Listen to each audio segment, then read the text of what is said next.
We've all taken a bit of a deep breath during the break. Even Phil Smith has been taken aback. Let's just repeat the statistics then. Over the last 5 years, Willie Mullins in chases in the UK, 0 from 49 in handicaps. A hedge hunter, according to the punters blogs, the last Willie Mullins handicapper to win a chase in the UK, and then you have to go back for its time for a win. Good knowledge, punters blogs. Certainly won over us there. And of course in hurdle races, 4 from 53, which for the greatest trainer in Ireland doesn't seem great either. Well, first of all, the greatest trainer in Ireland is still only entitled to have an equal chance with all of the trainers in England when he comes over here. And 4 from 53, what's that, just sort of slightly under 8%? Well, the hurdle handicap level is 9%, so 8%, 9%. You'd expect him to be better than the average, wouldn't you? He's better than average trainer, isn't he? Yes and no. And he's not a better than average trainer. No, that was the answer to your first question, not your second question. Right?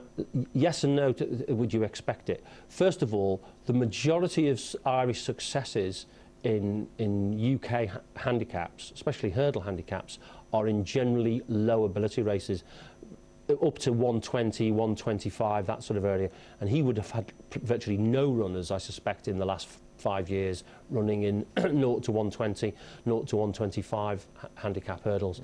So most of his are running in 14, 16, 18 runner big handicaps, Aintree, Cheltenham, Imperial Cups, etc., etc. So in terms of the overall success rate, that's 8-9% is the overall success rate over all races throughout the whole year.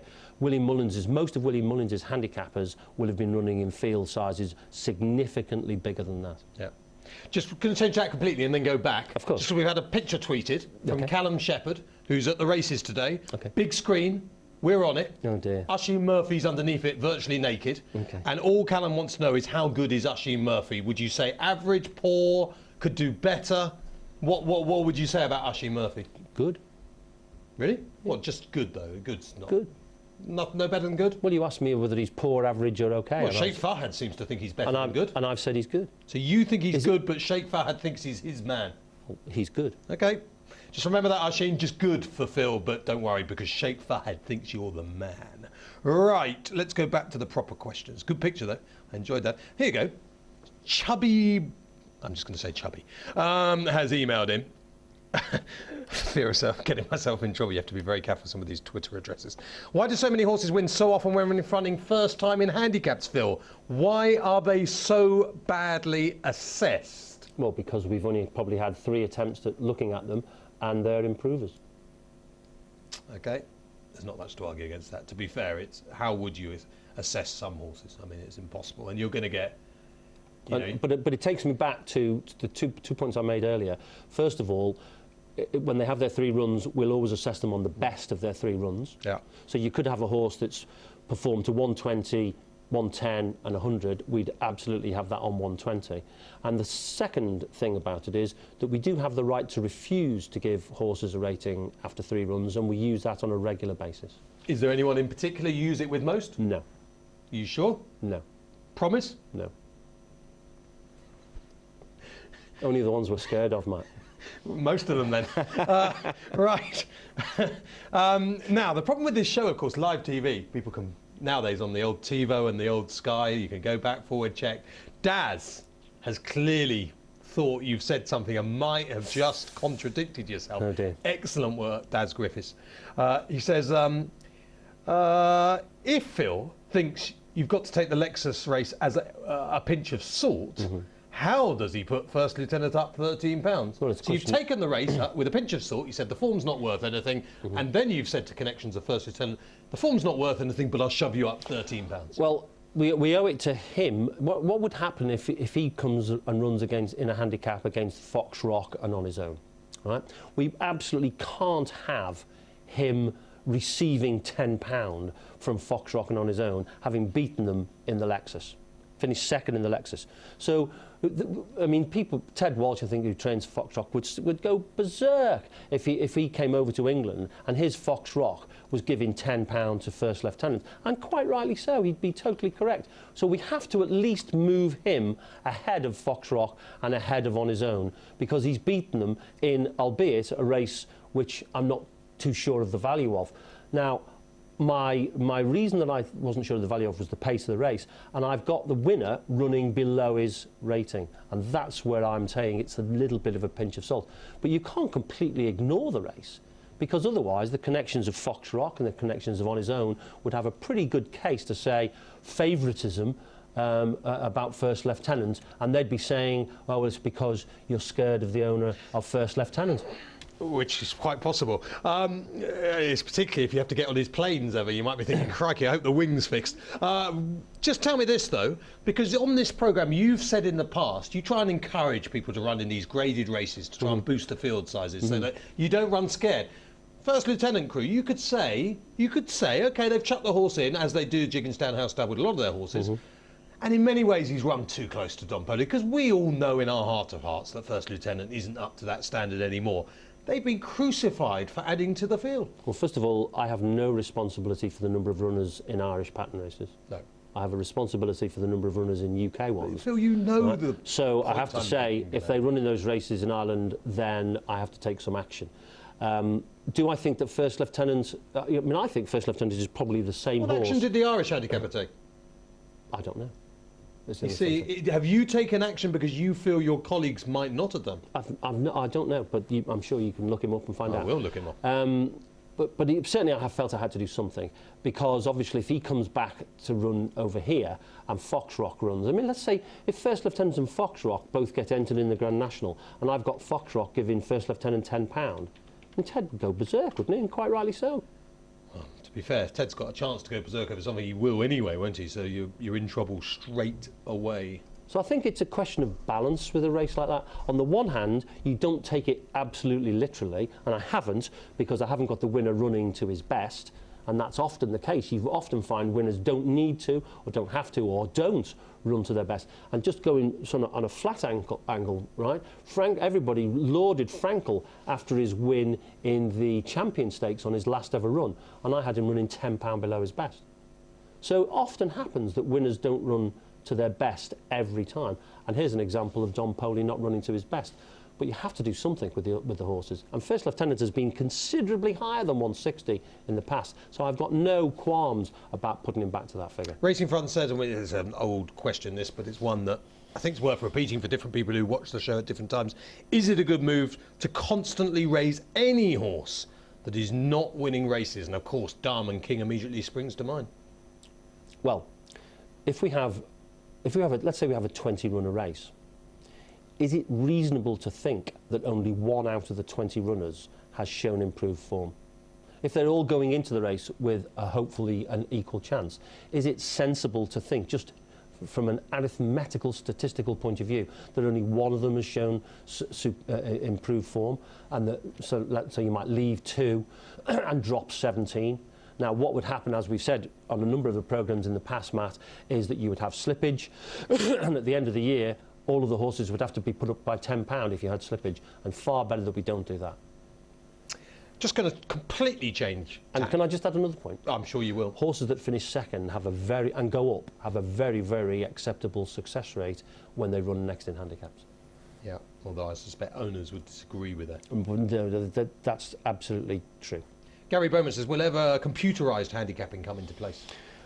Possibly, but I think it would be a really detrimental step because my team and the teams around the world who I deal with, we watch race after race after race after race, and so many things can happen in a race which a computer cannot take into consideration. And it was interesting, we were talking about Diamond King earlier, and I said that yes, in that race he finished 4th or 5th in that race, but he was so badly hampered that actually his real figure from that race was probably about 138, but we could only give him 131, 130, that's what he achieved in the race. But watching what happened, and it happens on a daily basis, horses get badly hampered, horses make terrible jumping errors or whatever. If that individual interpretation is not allowed to a handicapper, then we'd have pretty uncompetitive races. I think that's a good point, although immediately I'm thinking the one thing about computerised handicapping is a computer can't be scared.